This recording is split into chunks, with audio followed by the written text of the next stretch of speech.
பொதுவா பள்ளத்தை நோக்கிதான் நீர்லாம் பாயறத நம்ம பார்த்திருப்போம். அருவியும் அப்படிதான் மலையோட உச்சியில இருந்து பாய்ந்து வந்து பள்ளத்தாக்கு பகுதியில போய் விழும்.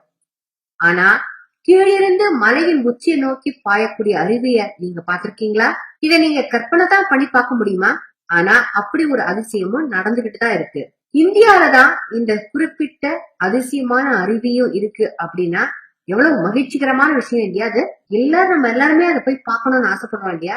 அது முதல்ல எங்க இருக்குன்னு தெரிஞ்சுக்கலாம். மகாராஷ்டிரா மாநிலத்தோட புனே மாவட்டத்துலதான் இந்த அதிசய அருவி இருக்கு. இது இங்க வரக்கூடிய எல்லா சுற்றுலா பயணிகளுக்கும் ரொம்ப சந்தோஷத்தை கொடுக்கறது. புனேல இருக்கக்கூடிய சிங்கஹாட் மலைப்பகுதியில தான் இந்த தலைகீழாக பாயக்கூடிய அருவி இருக்கு. இந்த அதிசய நிகழ்வுக்கு காரணம் காற்றின் அழுத்தம் அப்படின்னு சொல்றாங்க.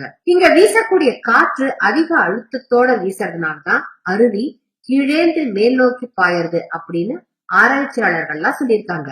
சிங்கஹாட் மலை பகுதியில சகயாத்ரி மலை சிகரத்துலதான் இந்த அருவி இருக்கு. கவனிசெட் பாயிண்ட் அப்படிங்கிற பகுதியிலேருந்துதான் இந்த மலை உச்சியில இருந்துதான் இந்த அருவியை நம்ம பார்த்து ரசிக்க முடியும். இந்த சிகரத்துல தலைகீழாக பாயக்கூடிய ரிவர்ஸ் அருவிய சேர்த்து மொத்தம் 10 அருவிகள் இருக்காம். அம்போலி அப்படிங்கிற இடத்துல இருந்து சுமார் 9 கிலோமீட்டர் தொலைவுல தான் இந்த இடம் அமைஞ்சிருக்கு. இப்படி அருவி தலைகீழாக பாய்வதற்கு மழை காலங்கள்ல இங்கு வீசும் அதிகப்படியான காற்றுதான் காரணம் அப்படின்னு எல்லாரும் சொல்றாங்க. மழை காலங்கள்ல அதிலும் குறிப்பா ஜூன் ஜூலை மாசங்கள்ல இங்கு அதிகமாக காற்றுடன் மழை பெய்யுமா. இந்த 2 மாதங்கள்லயுமே சுற்றுலா பயணிகள் இங்கு வந்து இந்த அதிசய அருவியை கண்டு ரசிக்கிறாங்களாம். என்ன நண்பர்களே, இந்த அதிசய அருவியை பாக்குறதுக்கு நீங்களும் கிளம்பிட்டீங்களா?